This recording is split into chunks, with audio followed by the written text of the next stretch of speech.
Hi everyone, welcome back to my channel. If you're new here, I'm Courtney Ryan, and today I'm going to be doing something a little bit different and something that you guys did not recommend, but I stumbled upon this video that is divorce lawyers giving relationship advice, and I thought it would be really interesting to just get my honest reaction. As someone who would like to get married one day, it would be interesting to hear straight from the sources who are dealing with all of the failed marriages and bad aspects of marriage. So let's get started. I'm going to jump right into it. I don't want to waste any time here. With that being said, let's just get started right into the video.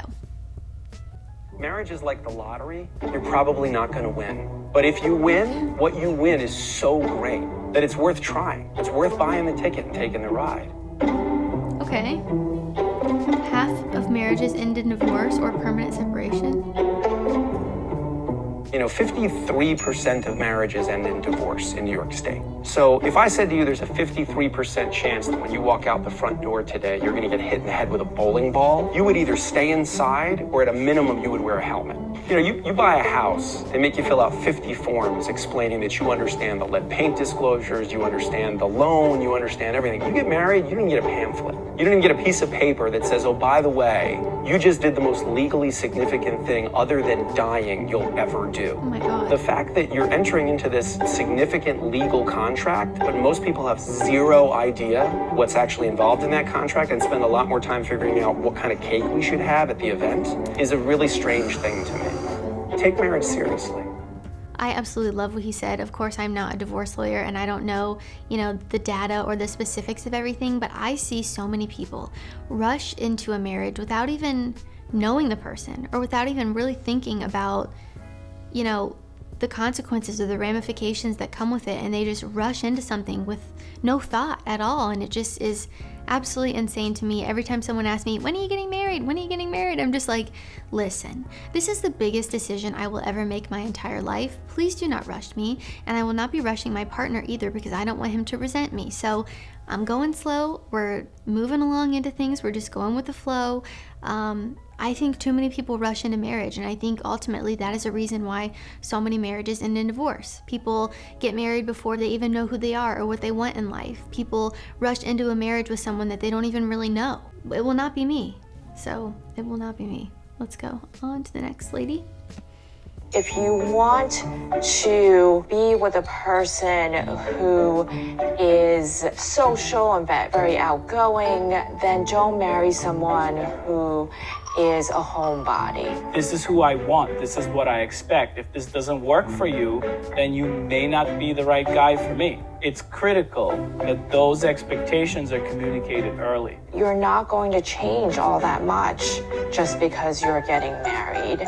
And the person that you're marrying is most probably not going to change all that much either. I always tell clients, you divorce the person.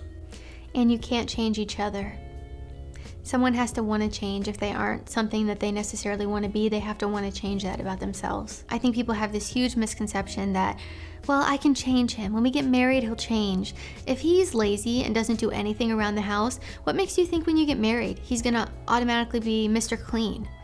Like, it just doesn't make any sense to me. What you see in front of you is what you're getting. I think so many people are in love with the idea of what someone could be and aren't actually in love with the person in front of them and just hope that things will change when they get married or have babies or get a house or get a dog. People don't really change. What you see is what you get. Pay attention to someone's actions rather than what someone is saying to you. It's like common sense. Person you were married to. And because clients come in and they'll say, in this shocked way, say like, I can't believe he's being so vindictive. And I'll say, well, what was he like during the marriage? And they say, well, he was vindictive.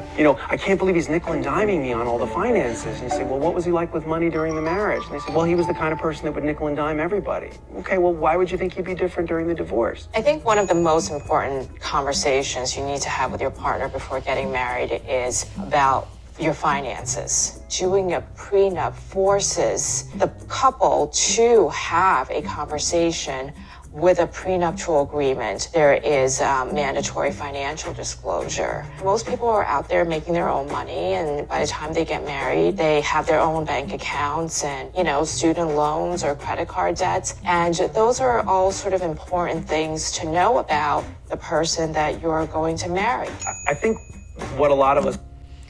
And that's why I say it's so important to make sure that you and your partner have the same idea of where you want to be financially in life, and you have the same idea of what success is.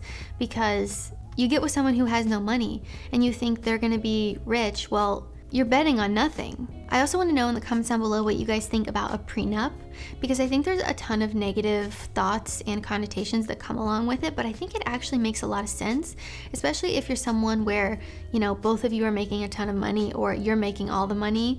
Like, doesn't it just make sense to figure that out before the crap hits the fan and you hate each other? I don't know, it just seems silly to me. I don't think it's necessarily a bad thing, but I would love to know what you guys think in the comments down below. If you've been married or you've had a prenup or just what your experiences with that have been, I think it would be helpful for some other guys to see that down below as well. And I also want to say, I don't know if you guys know, but there's a celebrity, her name is Jana Kramer, and she just got divorced because her husband had a sex addiction and had cheated on her a bunch of times, and she made more money than him, so she had to pay him like $500,000 and has to pay him child support every month, which is crazy that, someone cheats on you and you have to pay them. I know that guys experience that all the time with women, but I think some of you don't realize that it's the same way for women as well. Like, the woman has to pay, if she makes more money, she has to pay too. I know that's more rare, but I think that's a comment that I get down below is like, she'll take everything you have, but if you don't have some sort of agreement before you get divorced and it's not expected, that can happen to women too. It can happen to anybody. So if you're someone who makes a ton of money, that's just something to consider. We're looking for in someone to date is very different than what we're looking for in someone to marry. I've had so many clients who, for example, their boyfriend or girlfriend has a job that is so cool to have a boyfriend or girlfriend doing. A musician, a chef. There's something very exciting about dating someone in that position. But think about what it's going to be like to be married to someone in that position. A chef who works really long hours late into the night. A person who travels for business and is on the road, 45 weeks of the year. Yep. What makes for a good boyfriend or girlfriend and what makes for a good spouse or partner, especially if you want to have kids, is a tremendously different thing much of the time. And just another reason why it's so important to make sure that your values and your goals are aligned before you get married to someone, because that's not going to change. All right. When you represent people in divorce, you see good people at their worst. So I've seen, stay-at-home moms who, in the middle of a courtroom, throw something at their spouse. The biggest mistake that people make when they're getting divorced is to make this into the winner and loser situation. They get so caught up into standing their ground that they lose focus of what really matters and the collateral damage that's happening around them. The key here is to keep your eye on the prize. It's my job to take your hand and walk you through this path, which is very scary, but the goal is to get to the other side, not to get stuck in the middle. I don't think that you have as much drama, unpredictable day-to-day experiences that you have in divorce and family law. Being a divorce lawyer has helped me figure out in my own marriage what I'm fighting for and what I really don't want to lose. I've been a divorce lawyer for 17 years. I still get teary-eyed at weddings. If I was to say to people, what they should try to hold on to is that sense of being this other person's cheerleader and being connected to them. Aww.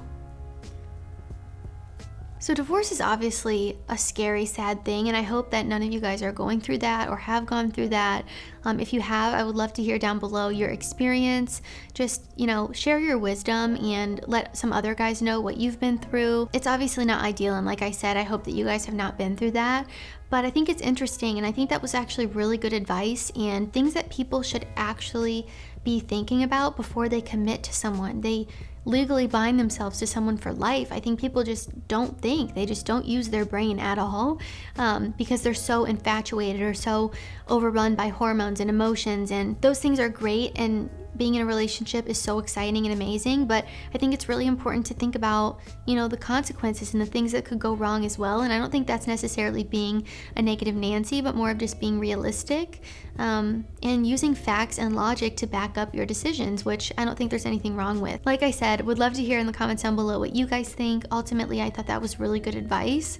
It's things that I tell you guys all the time. If you want to be in a happy, healthy relationship or marriage, you have to have similar values and goals and aspirations and be able to effectively communicate those things and what you want and what you need from each other at the end of the day. So very interesting video. Let me know what you guys think in the comments down below. Always love to hear from you guys on these sort of topics, and I love to hear your stories, and I know all the other guys in the comments down below do too. They can be super helpful if you just share a little bit of your insight and wisdom that you've learned along the way. Also, be sure to follow me on Instagram at Courtney Christine Ryan. I love connecting with all of you guys on there, and in order to be entered into my $1,000 watch giveaway with teddybaldessar.com, you have to be following me on Instagram. The link to the giveaway form is down in the description, so be sure to fill that out. Good luck, and as always, thank you all so much for watching, and I will see you all next time.